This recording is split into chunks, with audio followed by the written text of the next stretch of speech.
I think it's high time for somebody to retire. I'm looking at you, General Scott.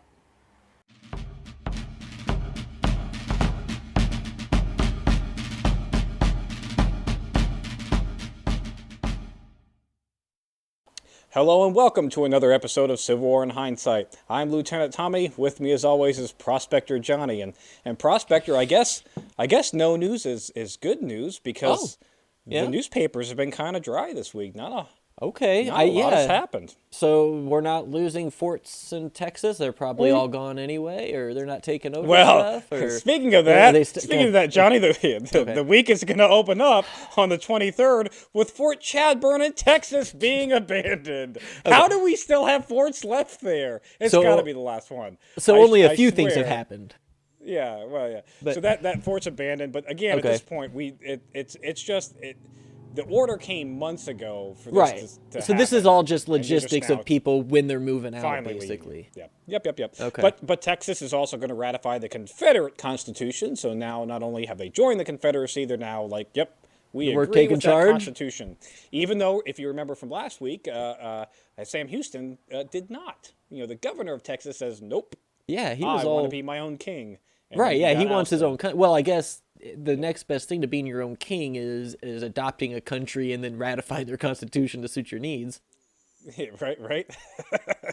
Rumors of potential attack on Fort Sumter have mounted as General Beauregard prepares Charleston for its defense over the 24th and 25th. So again, tensions are still high in Charleston around all these forts in Fort Sumter. Yep. While this is going on, Colonel Ward Hill Layman is going to be is a personal friend of Abraham Lincoln, and he's going to be appointed as the U.S. Marshal for the District of Washington D.C.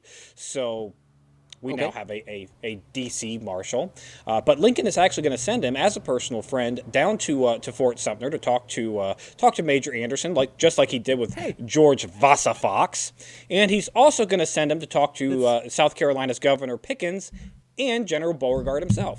Okay, so Major Anderson got to talk to somebody and I assume get the help or the orders that he needed, and the Fort Sumter debacle is going to be cleared up this week. Is that what happened?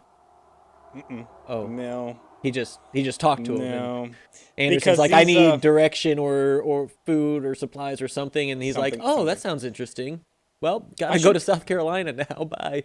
I should clarify from a comment that we had on our last week episode. There is the ability to get people into Fort Sumter and out of Fort Sumter. There is communication getting in and out. Not telegraph specifically, but there is written word is able to get out. There are small boats. Like if you're in a rowboat, nobody cares if you're in a rowboat just dinging your way up there. But South Carolina is clearly not going to allow large vessels Supplies, capable basically. of supplying with guns and munitions and. So you could bring that them a kind of thing. picnic lunch, but you're not going to bring them a week's worth of rations. The rations. Exactly.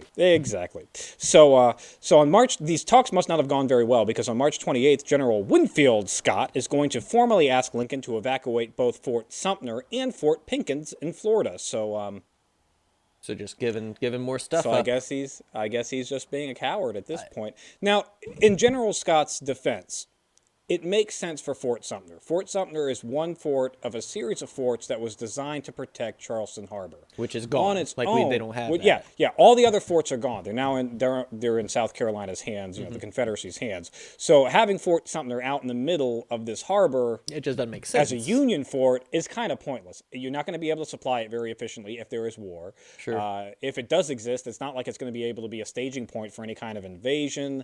It's literally in the sights of how many other forts, Yeah. guns. So it's never going to be something that can be used offensively, and as a defensive situation, it's not going to keep any of the Confederate boats in that harbor. So Right. And at that point, it's basically you're throwing fish to it's the bait.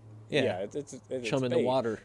So I understand him wanting to abandon Fort Sumter to a degree, because it really has no strategic military Sure. value if there's a war between the North and the South.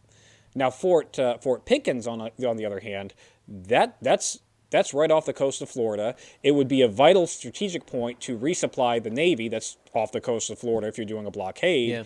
and it's not within gun sight of 50 other forts surrounding it. Yeah, So- it hasn't had cannons being rolled up and pointed at it for the past Yeah, month.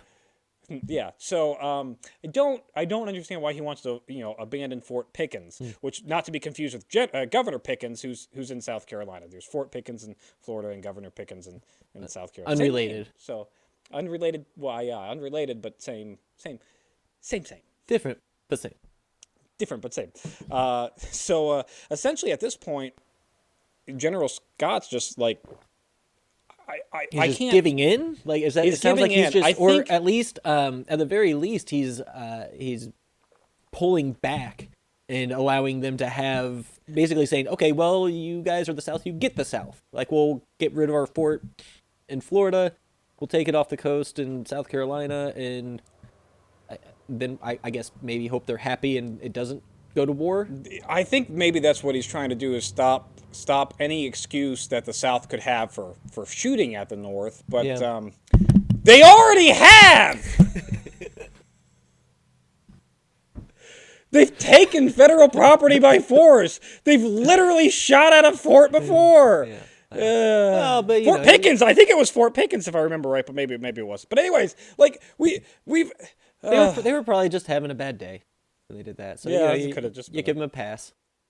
Yeah. So while General Scott is making the request of Lincoln, Governor Pickens, again not to be confused, will meet with South Carolina Convention. He's going to state that Charleston is going to need at least 600 additional men to hold the other forts around the harbor, which I have to take the Okay. point to point out a very large discrepancy in numbers here.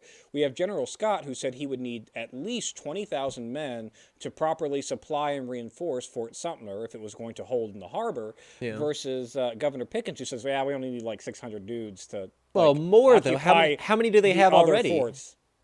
I don't know. 'Cause Off maybe- the top I of my mean, head, but not 20,000. No, Not yeah, but 20,000. maybe, yeah, well. And again, I guess if you have it fully surrounded, it's like you can spread it out, and now you're Yeah. coming from everywhere. But I'm going to go ahead and take the stance that you've got one governor who's undervaluing what he actually needs, and a general who's probably overvaluing. yeah, so you got both what ends of he the actually coin there, needs. way Yeah. too far in each direction. Yep. But we're going to have to wait till next week to see what Lincoln does with this information, if he's going to actually side with General Scott and pull out from Fort Sumter, or if he's going to double down and try to supply him.